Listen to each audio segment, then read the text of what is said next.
ये सीखी चौरा से बाबा तिवारी उनके तरफ से 100 रुपए का पुरस्कार, बहुत बहुत धन्यवाद। अब नहीं सकते लाइब्रेरी आओ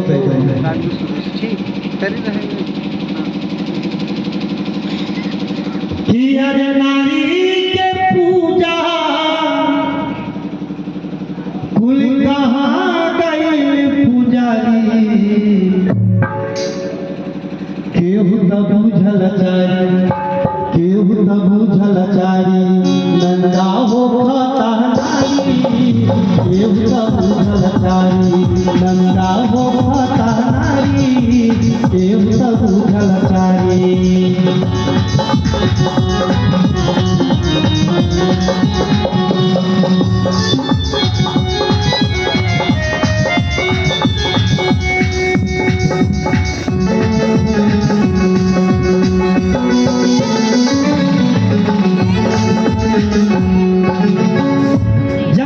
पितामह भी नजर झुका दिया, क्योंकि दुर्योधन का इतना डर था उनके बीच में कि किसी की हिम्मत नहीं हो पा रही थी कि भरे दरबार में खड़ा होकर इतना ही कह दे कि दुर्योधन है गलत, मदद करने की बात तो बहुत दूर। तो तीसरा सवाल द्रौपदी ने उस दरबार के राजा से कहा, प्रजा के कैसन हुआ राजा, कर कुछ नहीं कह सकता, बहिर के चूड़ी लुटा जा।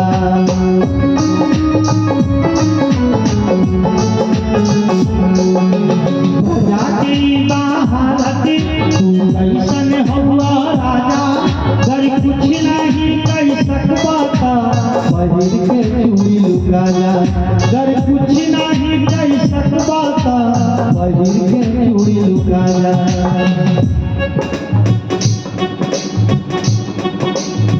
भरे दरबार में सोचिए कि इतना डर है दुर्योधन का लोगों के मन में कि उस दरबार का जो राजा है, जो दुर्योधन के पिता है, लोग कहते हैं बड़ा कलयुग लगता हुआ। अभी भी कलयुग में इतना नहीं हो रहा है जितना उस युग में हुआ कि पिता के सामने पुत्र किसी नारी को नंगा कर रहा हो, पिता उस दरबार का राजा हो और उसकी हिम्मत नहीं पड़ रही है कि रक्षा की बात छोड़ दे, सुरक्षा की बात छोड़ दे, इतना कहते कि नहीं ये गलत है। प्रजा की कैसन हुआ राजा, कर कुछ नहीं कह सकता, बहिर के चूड़ी लुका जा, कर कुछ नहीं कह सकता, बहिर के चूड़ी लुका जा। लेकिन उनकी भी हिम्मत नहीं पड़ी। तो फिर उस दरबार के रानी के पास पहुंचती है, गांधारी के पास, जो दुर्योधन की माता भी, उनका पैर छूटे, एक हाथ से साड़ी संभाल रही है, एक हाथ से पैर छू छू के विनती कर रही है। कहला से का हो मैया, अरे तू हो नारी, इतिहास देही गारी, गरुड़ की साया साड़ी, इतिहास देही गारी, गरुड़ की साया साड़ी। पर मर्दन के अजमाल हरी, दरबार में कोई मर्द नहीं बचा जो मेरी रक्षा कर सके, लेकिन आप तो नारी है और इस दरबार की रानी है, और दुर्योधन और दुशासन की माता भी है, आप चाहे तो मेरी आबरू बच सकती है। कहती है कहला से का हो भैया, और तू हो नारी, इतिहास देही गारी, जब उधर की साया साड़ी, इतिहास देही गारी, कर उधर की साया साड़ी। अरे मर्दन के जमाल हरी, मर्दन के जमाल हरी, अब तोहरे बाटे बारी। और इसीलिए उस युग के बाद किसी ने अपने पुत्री का नाम गांधारी नहीं रखा। आप पता कर लीजिए, एक गांव, दो गांव, एक जिला, दो जिला, प्रदेश में, देश में गांधारी नाम की आप कोई औरत नहीं है, क्योंकि जो अजनबी औरतें भी होंगी आज के डेट में, अगर किसी के बेटी की इज्जत कोई उतार रहा हो वो भी रोक देती है कि नहीं हमारे साथ मेरे आंखों के सामने खबरदार, ऐसा मत कर। लेकिन उसका बेटा उतार रहा है, नहीं नहीं पा रही है गांधारी, इसलिए उस युग के बाद किसी ने अपने बेटी का नाम गांधारी नहीं।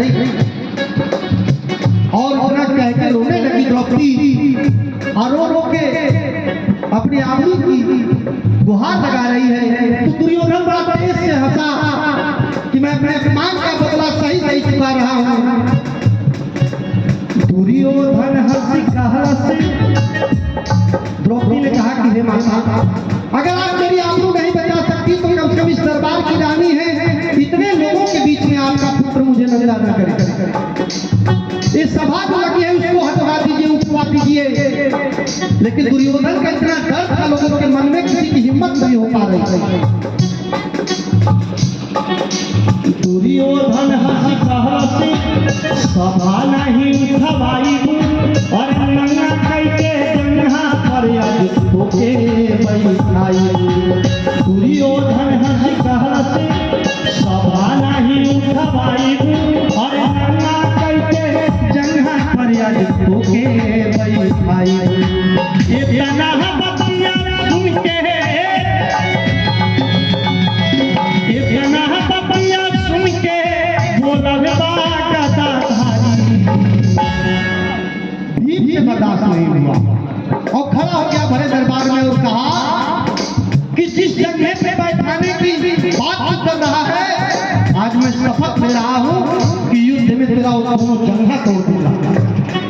और इतना बतिया सुन के बोलबा गदाधारी, कहलत सुन दुर्योधन, अरे कहलत सुन दुर्योधन तोर जंघा दे उतारी। कहलत सुन दुर्योधन तोर जंघा दे उतारी। केहू तब गलचाई नंगा हो खाता नारी, केहू तब गलचाई।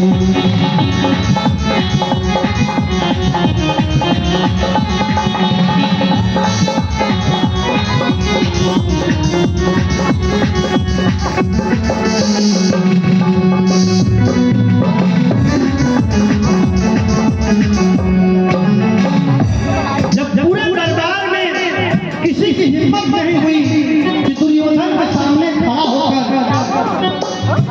द्रौपदी के आबरू के सुरक्षा में बोल दे, उसके रक्षा में बोल दे, तो जो एक हाथ से साड़ी पकड़ के अपनी बचाव कर रहे थे उसे भी छोड़ दिया, और दोनों हाथों को जोड़ कर आंखों को बंद किया। और में को हाथ लगाओ सुनाए